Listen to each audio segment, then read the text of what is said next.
Kedutaan Besar Arab Saudi mengirimkan surat untuk Ketua DPR RI, Puan Maharani, pada Kamis tanggal 3 Juni tahun 2021 terkait ibadah haji 2021. Surat tersebut berisi tentang klarifikasi mengenai Indonesia yang tidak mendapat kuota haji seperti yang disebut oleh Wakil Ketua DPR RI Sufmi Dasko Ahmad dan Wakil Ketua Komisi 8 DPR RI S. Hasan Syazili.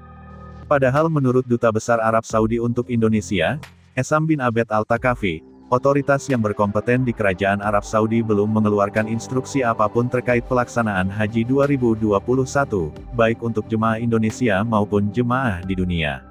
Sehingga, apa yang disampaikan oleh Sufmi Dasko dan Aceh Hasan adalah tidak benar. Dalam kaitan ini saya ingin memberitahu kepada Yang Mulia Ketua DPR RI, bahwa berita-berita tersebut tidaklah benar dan hal itu tidaklah dikeluarkan oleh otoritas resmi Kerajaan Arab Saudi, kata Dubes Essam dalam suratnya. Agar tidak salah paham dan menjadi isu liar di luar, Dubes Essam berharap agar setiap informasi yang berkaitan dengan haji terlebih dahulu dikomunikasikan pada pihak kedutaan atau otoritas resmi lainnya guna mendapat informasi yang benar dan dapat dipercaya.